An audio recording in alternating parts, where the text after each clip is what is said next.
वंदे तु सब सिद्धे ध्रुवमचलमणोममं गतिं पत्ते वोच्छामि समय पावन मेडमो सुधि केवली भणिधम सुधि केवली भणिधम।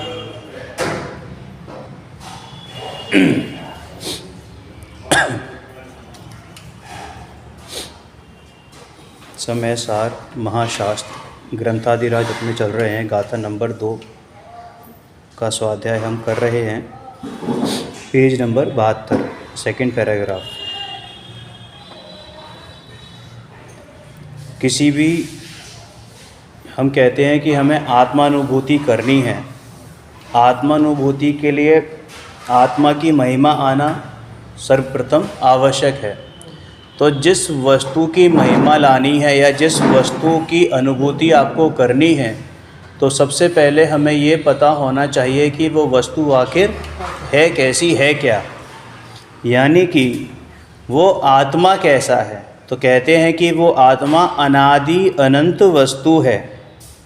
वस्तु है कहते ही सद्भाव हमारे ख्याल में आना चाहिए। सद्भाव माने क्या? जो अनादि काल से था, अनंत काल तक रहने वाला है। अपरिवर्तनीय माने उत्पाद और व्यय के काल में भी एक सा ही रहने वाला है, एक ही रहता है, सदा काल उसका अस्तित्व है। जो है वह जा नहीं सकता और जो नहीं है वह नया उत्पन्न नहीं हो सकता।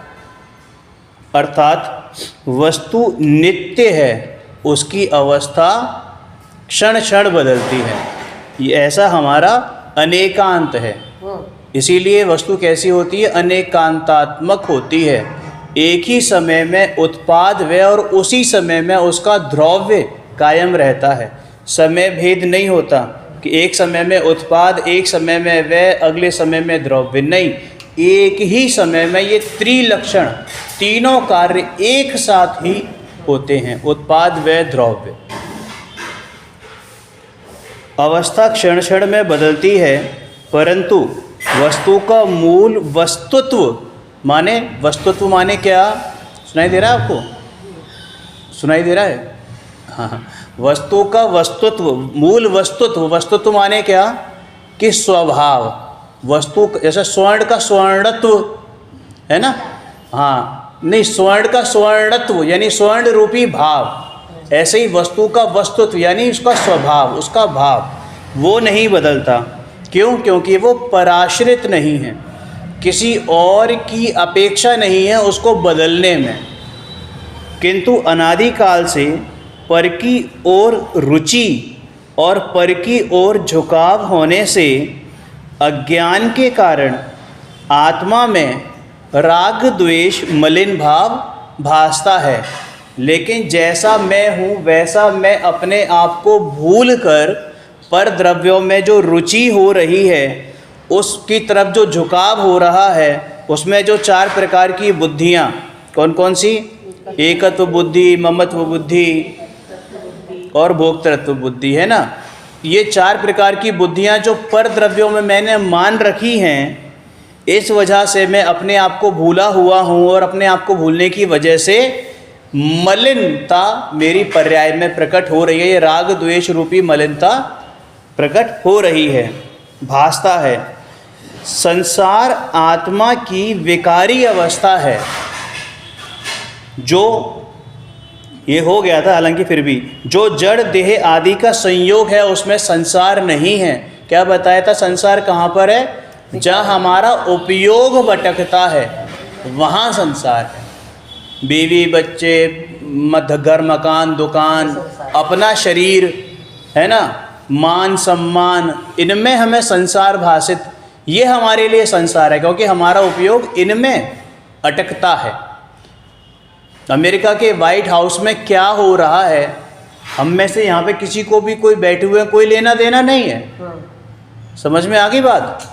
अब ये तूफान आ रहा है, जब तक हम पर प्रभावित नहीं हो, हमारे को रंच मात्र भी, ना तो राग आएगा ना द्वेष आएगा, रंच मात्र भी और जैसे ही उस तूफान की वजह से ज़रा सा भी कोई इम्पैक्ट हमारे ऊपर आने वाला होगा कि घनघोर बारिश होगी, मौसम बिगड़ेगा, तो हम हाय हाय करने लगेंगे। तो हमारा संसार वहाँ पे बंगाल की खाड़ी में नहीं बसा हुआ है, हमारा संसार हमारे उपयोग में बसा हुआ है, जहाँ पर हम पर वस्तुओं में, पर भावों में अपनापन स्थापित कर लेते हैं, वही हमारा संसार है। जैसे पानी में तरंगें होती हैं, उनमें से कुछ तरंगें मैली सी होती हैं और कुछ तरंगें निर्मल होती हैं, किंतु वे सब तरंगें मिलकर पानी हैं। वैसे ही इस जीव में शुद्ध और अशुद्ध पर्याय होती हैं। तो कुछ पर्याय शुद्ध होती हैं, त्रिकाली शुद्ध होती हैं, कुछ पर्याय अशुद्ध भाषित होती हैं। तो उन शुद्ध अशुद्ध पर्यायों का पिंड ये भगवान आत्मा है। मिलकर इन शुद्ध अशुद्ध पर्यायों का पिंड भगवान आत्मा है। इसका भी बताया था कि भाई ये शुद्ध अशुद्ध पर्यायों का पिंड कैसे है, कि हम में कैसे हम में अभी कैसे शुद्ध पर्याय हैं, हमारा तो विकारी है, या निगोदिया जीव की कैसे शुद्ध पर्याय है। तो भाई अभी भले ही वो अशुद्धि प्रकटता में है, लेकिन जब भविष्य काल में जब वो अवस्था अविकारी होगी तो वहाँ शुद्ध पर्याय प्रकट होंगी। ठीक है ना। तो वो पर्याय कहाँ से निकलेंगी? हवा में से पैदा होंगी, जो द्रव्य है उसी में से निकलेंगी ना। माने वो पर्याय अभी हैं, वो पर्याय अभी हैं, भले ही प्रकट में ना है, प्रकट में नहीं है, लेकिन वो पर्याय हैं, तभी तो वहाँ पर निकलेगी। समझ में आया ना। मतलब हर चीज़ अपने टाइम लाइन पर फिक्स है, बस वो टाइम वहाँ पर पहुँचेगा तो वो पर्याय उस समय प्रकट हो जाएगी। समझ में आ गई। विपिन भाई साहब ने बड़ा अच्छा ये चीज़ बताई, विपिन भैया आपके देवर, उन्होंने बहुत अच्छा एक्सप्लेन किया था इस चीज़ में, कि ये प्रत्येक पर्याय है ना हमारी, वो एक स्केल होता है ना, स्केल मीटर पे फिक्स है, प्रत्येक पर्याय मीटर पे फिक्स है। जैसे ही वो उस पर्टिकुलर सेंटीमीटर पे या इंच पर आती है, वो टाइम आता है, वो पर्याय उछल जाती है, मतलब वो पर्याय प्रकट हो जाती है। और फिर जैसे ही वो समय निकलता है वो पर्याय वापस, जैसे कीबोर्ड होता है ना, कीबोर्ड में एक ऊपर फिर नीचे इस तरीके से, तो वो पर्याय अपने प्रत्येक समय पर क्या होती है? उछलती है। जैसे ही उसका समय आता है वो पर्याय वहीं की वहीं है, बस वहीं पे समा जाती है, वहीं पे समा जाती है। वो पड़े हुए हैं। अगर पड़े नहीं हों तो हमें कैसे मालूम मारीच था? हमें कैसे मालूम कि राजा श्रेणी का जीव जो है वो बनने वाले हैं, तीर्थंकर बनने वाले हैं, कैसे पता? समझ में आ रही बात। तो भूतकाल की अशुद्ध पर्याय, भविष्य काल की शुद्ध पर्याय, ये सब मिलाकर एक अखंड द्रव्य बनता है। इसीलिए द्रव्य को क्या कहते हैं? शुद्ध अशुद्ध पर्यायों का पिंड। चाहे वो सिद्ध अवस्था ही क्यों ना हो, वो अभी भी भगवान महावीर की सिद्ध अवस्था में भी शुद्ध अशुद्ध पर्यायों का पिंड है वो। ठीक है। हाँ, निमग्न हो जाती हैं उनमें। इसी प्रकार जब तक आत्मा अज्ञान पूर्वक प्रवर्तमान अवस्था द्वारा कर्मों के अधीन थी तब तक मैली है, और राग द्वेष विकारी अवस्था का नाश करने से सादी अनंत प्रकट निर्मल मोक्ष अवस्था प्रकट होती है। इन सभी अवस्थाओं रूप भूतकाल की अवस्था में भी वही आत्मा विद्यमान था, और भविष्य काल की अवस्थाओं में भी वही आत्मा विद्यमान है। समझ में आया ना। किंतु यदि नित्य स्वभाव को देखा जाए तो सभी अवस्थाओं के समय वह शुद्ध ही है। समझ में आया। माने स्वभाव से कैसा है? मलिनता दिखाई देने पर भी वो आत्मा मलिन नहीं हुआ। इसलिए यह नहीं मानना चाहिए कि आत्मा समझ में नहीं आ सकता। इस बात को समझने की योग्यता सभी जीवों में है, और सभी जीव केवल ज्ञान के पात्र हैं। अब यह जीव पदार्थ कैसा है, इसको 7 प्रकार से कहेंगे। वस्तु का अस्तित्व सिद्ध हुए बिना उसमें बंध दशा, और मोक्ष दशा कैसे बतलाई जा सकती है? माने अगर वस्तु की सत्ता नहीं है, आकाश के फूल के भांति है, तो उसमें ना तो बंद होगा ना ही मोक्ष होगा। माने वस्तु तो है, अगर बंद और मोक्ष हो रहा है माने वस्तु तो है। इसलिए आत्मा का स्वतंत्र वास्तविक स्वरूप कैसा है, यह पहले निश्चय कराते हैं। जिस वस्तु की हमें महिमा करनी हो, जिस वस्तु का हमें भान करना हो, सबसे पहले हमें ये निश्चय करना आवश्यक है कि वो वस्तु है। फिर ये निश्चय करना आवश्यक है कि उस वस्तु का स्वरूप कैसा है। जीव को पदार्थ कहा है, जीव को पदार्थ कहा है क्योंकि जीव पद से अर्थ को जाना जा सकता है। अर्थ माने भाव, है ना, अर्थ माने भाव। जीव पद से अर्थ को जाना जा सकता है। पद के साथ पदार्थ का व्यवहार से वाच्यवाचक संबंध है। वाच्यवाचक संबंध माने क्या कि जीव पद नाम और पदार्थ क्या हो गया, उसका भाव, ठीक है ना। तो जीव पदार्थ कैसा है कि सदा परिणमन स्वभाव युक्त है, परिणमन करने वाला है, सदा परिणमन करने वाला है।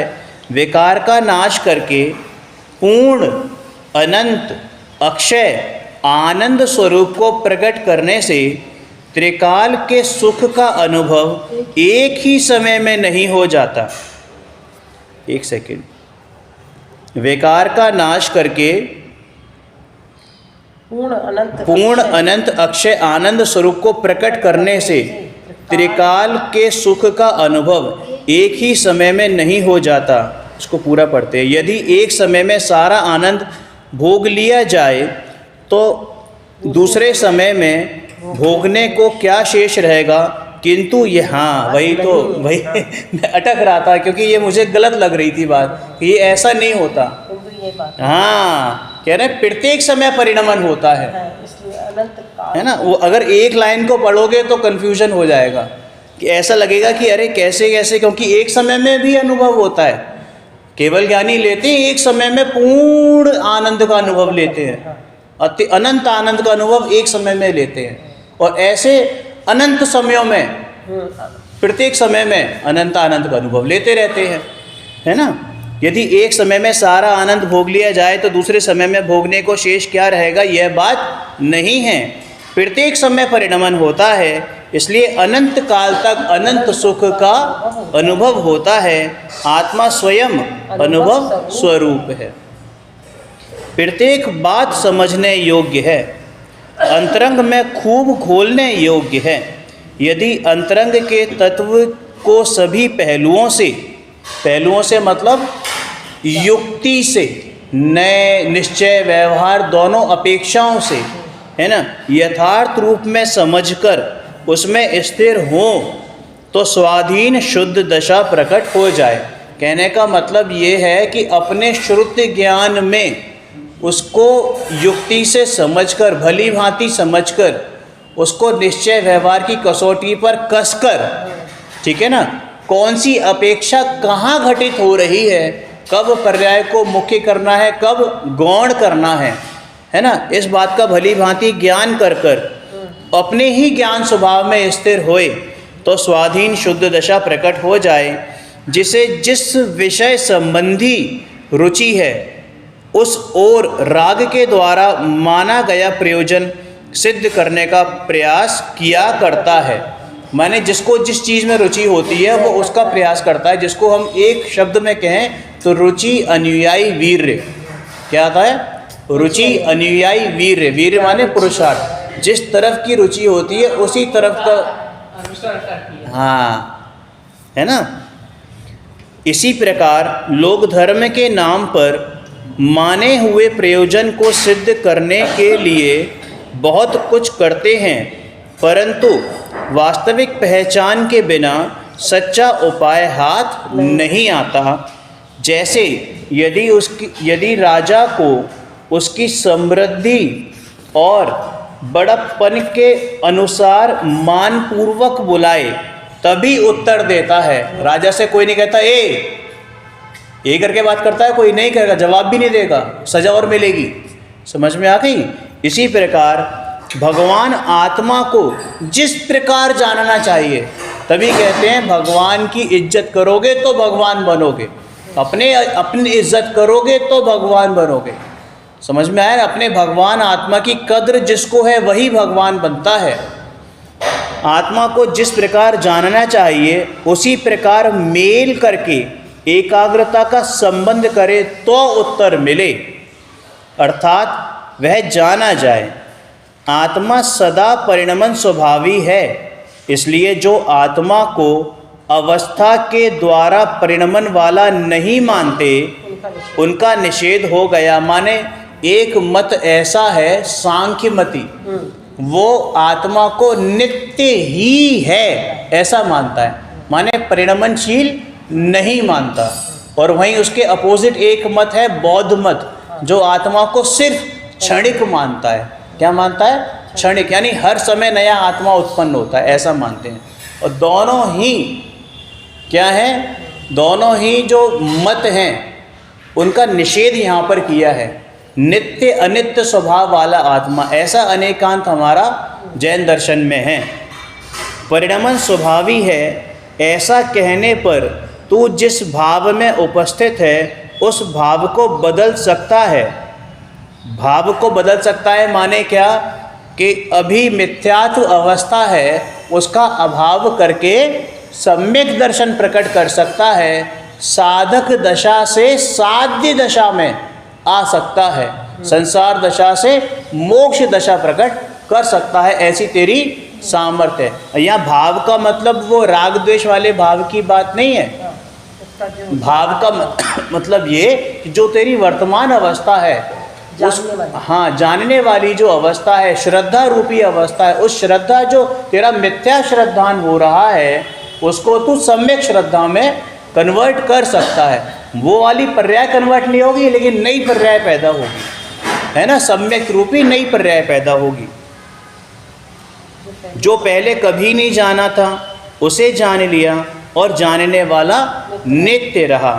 इससे सिद्ध हुआ कि उत्पाद व्यय द्रव्य की अनुभूति जिसका लक्षण है वह सत्ता है। देखो यहाँ पर वस्तु स्वरूप इतनी आसानी से इतने सरल शब्दों में बताया हुआ है। अगर यही गाथा हम मतलब अपने जीवन में हर रोज़ पढ़ें, समझ में आने मतलब जब तक समझ में ना आ जाए, हमें यहीं बैठे बैठे सम्यक दर्शन हो जाए। इतने आसान शब्दों में वस्तु स्वरूप बताइए यहाँ पर कि जो पहले कभी नहीं जाना था, यानी वो जो आत्मद्रव्य जिसको हमने जाना नहीं था। हम कहते तो हैं कि हाँ मैं आत्मा हूँ, लेकिन जाना नहीं है। जाननहार को ही नहीं जान पा रहे हैं। कहते तो हैं हाँ मैं जानने वाला हूँ, लेकिन वो जानने वाला है कौन, है ना? इससे सिद्ध हुआ कि उत्पाद व द्रव्य की अनुभूति जिसका लक्षण है वह सत्ता है। सत्ता लक्ष्य यानी कि जानने योग्य है और सत्ता का लक्षण उत्पाद व द्रव्य है। समझ में आया? लक्षण से लक्ष्य की पहचान होती है। तो लक्षण क्या है? उत्पाद व द्रव्य माने परिणमन, और लक्ष्य क्या है? वो आत्मद्रव्य। ठीक है? सत्ता क्षण के असंख्यातवें भाग में प्रति समय अवस्था बदलती है। जैसे लोहे को घिसने पर उसकी जंग का व्यय हो जाता है, उज्ज्वलता अथवा प्रकाश का उत्पाद हो जाता है और लोहा बराबर ध्रुव माने लोहा ही बना रहता है। इसी प्रकार प्रत्येक समय में क्या लिखा है? पूर्ण दशा का व्यय होता है, नई अवस्था उत्पन्न होती है और वस्तु स्वरूप में स्थिर बनी रहती है। माने उत्पाद व्यय और द्रव्य रूप से है ना, पूर्ण रूप से स्थिर रहती है। और ये तीनों अवस्थाएं एक ही समय में होती हैं। वही कहा उत्पाद व द्रव्य एक ही समय के कार्य हैं। उत्पन्न होना, व्यय होना तथा स्थिर होना, इनमें कालभेद नहीं है। तेरा नित्य स्वभाव प्रतिक्षण अवस्था रूप में स्थिर रहकर बदलता है। तेरा नित्य स्वभाव प्रतिक्षण अवस्था रूप में स्थिर रहकर बदलता है। इस प्रकार पर से सर्वथा भिन्नत्व को जो ना समझे और विरोध करे तो वह किसका विरोध करता है, यह जाने बिना ही विरोध करता है। ये क्या कहा कि किसका विरोध करता है? किसका विरोध करता है मतलब अपने आत्मा का विरोध करता है। जिसने अपने आप को पर से भिन्न नहीं जाना, सर्वथा भिन्न नहीं जाना, वो अपने आत्मा का विरोध करता है ना। जैसे बालक ने किसी कारण से रोना प्रारंभ किया, पता ये जो लाइन है ना ये पीछे कि उत्पाद होना, व्यय होना और स्थिर रहना, ये बड़ी सूक्ष्म बात है।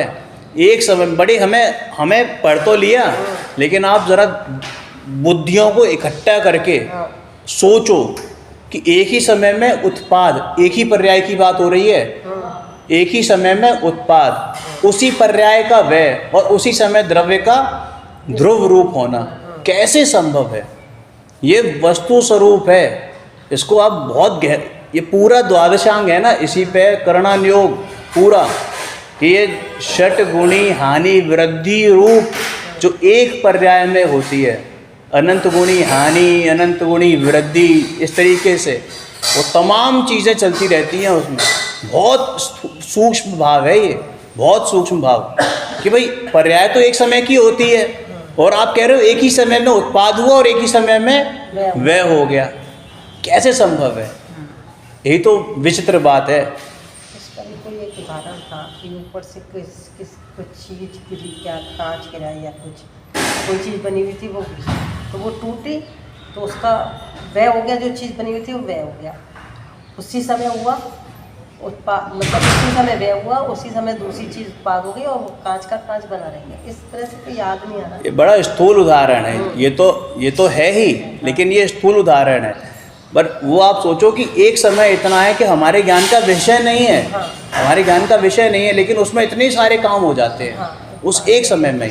और वो एक समय कैसा अविभागी प्रतिच्छेद है, मतलब उसका फर्दर विभाग नहीं हो सकता, और फिर भी उसमें उत्पाद हो रहा है, व्यय हो रहा है। और उसी समय उत्पाद व्यय किस रूप होता है? षट गुणी हानि वृद्धि रूप, माने 6 रूप से हानि और 6 रूप से वृद्धि ऐसे होती है।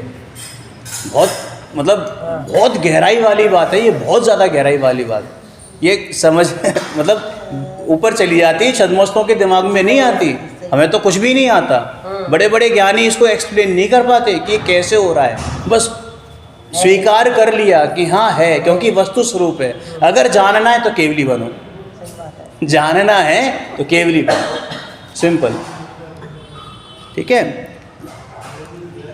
जैसे बालक ने किसी कारण से रोना प्रारंभ किया, फिर उसे चाहे जो वस्तु दो तो भी वह रोता रहता है, यहाँ तक कि जिस वस्तु के लिए रो रहा था उस वस्तु के देने पर भी वह रोता ही रहता है, क्योंकि वह उस कारण को ही भूल जाता है, क्योंकि उसने जिस कारण से रोना प्रारंभ किया था। कई बार ऐसा होता है ना कि बच्चे किसी कारण से रोते हैं, अब होता क्या है कि थोड़ी देर हो जाए या भूल जाए माँ बाप कुछ चीज़ देना, तो वो बच्चा भी भूल जाता है कि मैं क्यों रो रहा था, बस वो रोना स्टार्ट कर देता है। फिर वही वस्तु उसके हाथ में दे दो तो उसे फ़र्क नहीं पड़ता, क्योंकि वो खुद भूल गया कि मैं रो क्यों रहा था, मुझे चाहिए क्या था। इसलिए उसका समाधान कैसे हो सकता है? पहले उसकी इच्छा चूसने की थी, है ना, वो टीचर होते हैं ना चूसने वाले, तो उसे चूस रहा था, वह कोई ले गया, यह बात उसके जम नहीं पाई, वहीं से रोना स्टार्ट हो गया। उसके बाद वह इस बात को भूल गया और रोना बराबर चालू रहा। इस प्रकार ज्ञानी कहते हैं कि हे भाई, तूने अनादिकाल से अज्ञान भाव से रोना स्टार्ट किया है, इसलिए तुझे कभी कहीं भी शांति नहीं मिलती। ज्ञानी यदि सच्ची वस्तु को बताते हैं तो उसे भी तू ग्रहण नहीं करता और अपने अज्ञान के कारण रोता रहता है। जब तक सच्ची जिज्ञासा से समझने योग्य धीरज और मध्यस्थता नहीं लाएगा, तब तक कोई उपाय नहीं है। यहाँ मध्यस्थता का मतलब मालूम है क्या है? मध्यस्थता का वैसे तो मतलब होता है वीतरागता है। अरे वो इंग्लिश टू हिंदी की, हिंदी टू इंग्लिश बात नहीं कर रहे हैं, यहाँ भाव की बात है कि मध्यस्थता का मतलब होता है वीतरागता अध्यात्म में। क्योंकि असली मध्यस्थ कौन है? केवली भगवान। और मध्यस्थ कौन है कि मुनिराज। मुनिराज। उन्हें समता भाव होता है ना, समभाव होता है। यशोधर मुनिराज के गले में सर्प डाला और वो सर्प निकाला चेलनान, महारानी चेलनान ने सर्प डाला श्रेणिक ने, तो उन्हें ना तो श्रेणिक के प्रति राग द्वेष था और ना ही चेलना के प्रति राग था। दोनों को समान आशीर्वाद दिया, धर्म वृद्धि रस्तु, धर्म की वृद्धि हो, दोनों को वही आशीर्वाद दिया। समझ में आया? तो ये मध्यस्थता है, वीतराग भाव है, समभाव है। ठीक है ना? तो ये यहाँ पर ये बता रहे हैं कि भाई जब तक सच्ची जिज्ञासा से समझने योग्य धीरज और मध्यस्थता। अब अगर हम अपनी भूमिका पे बात करें, हम जो अज्ञानी या बैठे हैं, ठीक है ना, मिथ्या दृष्टि, तो उसमें मध्यस्थता का मत समभाव आया है। हाँ हाँ, तब साम्य भाव, समता भाव है ना, समभाव माने ये कि पूर्वाग्रह से ग्रसित ना हो, सुनने की आकांक्षा हो, है ना, बिना आकुलता लिए हुए, उतावलापन नहीं हो। उत्कंठा तो हो जिज्ञासा को पूर्ण करने की, लेकिन आकुलता नहीं हो, उतावलापन ना हो। ठीक है? तेरी रुचि होगी तो उस ओर तेरी भावना की उत्पत्ति होगी। पहले स्वाधीन निर्दोष सत की रुचि करे तो अनादिकालीन पर की ओर झुकी हुई पुरानी अवस्था का व्यय और सन्मुख रूप नई अवस्था की उत्पत्ति तथा स्वभाव रूप में स्थिर रहने वाला द्रव्य तू ही है, यह समझ में आ जाएगा। माने है कि मात्र प्रतीति, क्या करना है कि मात्र प्रतीति माने अपने सत्ता स्वरूप की स्वीकृति। हाँ मैं हूँ, है ना। तेरी अवस्था का बदलना और उत्पन्न होना तेरे ही कारण से है, पर आश्रय के बिना स्थिर रहने वाला भी तू है, इसलिए मेरे ही कारण से मेरी भूल थी उसे ज्ञान स्वभाव के द्वारा दूर करने वाला मैं ही हूँ। कोई ये कहेंगे भी कि राग द्वेष का कारण तू नहीं है, ये तो पर भाव हैं, पर द्रव्य हैं, कहेंगे, वो अपेक्षा है, क्योंकि वो परिणाम कैसे हैं, परिलक्षी परिणाम है। लेकिन वो परिलक्षी कौन कर रहा है कि मैं कर रहा हूँ। वो राग द्वेष परिणाम मेरे ही परिणाम हैं, कहीं और इसमें शास्त्र में मोबाइल में राग द्वेष नहीं मिलेगा। कहाँ मिलेगा? जीव में मिलेगा, उसी के पास मिलेगा जो भूल कर रहा है, जो अपराध कर रहा है। अरिहंत और सिद्धों के पास भी वो राग द्वेष नहीं है, क्योंकि वो भूले नहीं हैं। हम भूले हुए हैं, हम अपराध कर रहे हैं, इसलिए वो राग द्वेष हमारे पास मिलेंगे। लेकिन उन राग द्वेष से दृष्टि हटाने के लिए कहा जाता है, अपने स्वभाव की ओर दृष्टि लाने के लिए कहा जाता है कि ये राग द्वेष तेरा परिणाम नहीं है, माने तेरा स्वभाव नहीं है। जब तू अपने अंतरंग में जाने का पुरुषार्थ करेगा तो वो राग द्वेष सहज भाव से दूर होते चले जाएंगे, वो मलिनता दूर होती चली जाएगी। परिणाम किसका होता है? परिणामी का ही होता है, फिर वो चाहे अविकारी हो चाहे विकारी हो। इस प्रकार निश्चय कर, जैसे स्वर्ण सदा स्थिर रहे। एक सेकेंड, एक लाइन भूल गया। हाँ, यह जानकर खोटी मान्यता रूप असत्य का त्याग, सच्ची समझ का सद्भाव और मैं नित्य ज्ञान स्वभाव भगवान आत्मा ध्रुव हूँ, इस प्रकार का निश्चय कर। जैसे स्वर्ण सदा स्थिर रहता है, उसकी पूर्ण अवस्था का नाश होकर नई अवस्था क्या है? जैसे अंगूठी, कंदौनी, है ना, कंगन आदि बनते हैं, उसमें सोना प्रत्येक दशा में ध्रुव रहता है। इसी प्रकार भगवान आत्मा अनादि अनंत स्वतंत्र है, उसमें ये तीनों प्रकार माने उत्पाद, व्यय और द्रव्य एक समय में विद्यमान है। यह पहले कभी नहीं सुनी थी, किंतु ज्ञातव्य है। ज्ञातव्य का मतलब जानने योग्य है ना, है। यह सुनकर उसमें कुछ अच्छी दृष्टि करके और झुके, नहीं उस ओर झुके कि उसमें ये तीनों प्रकार आ जाते हैं। अच्छी दृष्टि का मतलब है सम्यक दृष्टि करके, है ना, सम्यक दृष्टि करके। प्रत्येक वस्तु उत्पाद व द्रव्य स्वरूप में नित्य है। ना सिर्फ आत्मा बल्कि प्रत्येक द्रव्य में ये उत्पाद व द्रव्य एक साथ रहता है। जीव जैसा है वैसा अपना स्वरूप अनादिकाल से नहीं जाना। जैसे कड़वे स्वाद से मीठे स्वाद की ओर लक्ष्य जाने पर कड़वे स्वाद के लक्ष्य का व्यय, मिठास के लक्ष्य की उत्पत्ति होती है, किंतु स्वयं ज्ञान में स्वाद और रस को जानने वाला अपने ध्रुव रूप में स्थिर रहता है। लेकिन वो कड़वे को और मीठे को दोनों को जानने वाला कौन है कि ज्ञान, वो तो ज्ञान रूप ही रहा। समझ में आया ना, पर्याय बदली, मीठे रूप अवस्था या कड़वे रूप अवस्था का व्यय हुआ, उसी समय मीठे रूप अवस्था का उत्पाद हुआ, लेकिन उस दौरान दोनों को जानने वाला कौन कॉमन रहा कि वो ज्ञान, तो वो ध्रुव। ठीक है, इसी प्रकार प्रति समय निज ज्ञान की अर्थ क्रिया करने का स्वाधीन लक्षण आत्मा में विद्यमान है। अर्थ क्रिया मतलब स्वयं की क्रिया, अर्थ क्रिया माने स्वयं की क्रिया, जो मेरा प्रयोजन भूत कार्य है वो। ठीक है।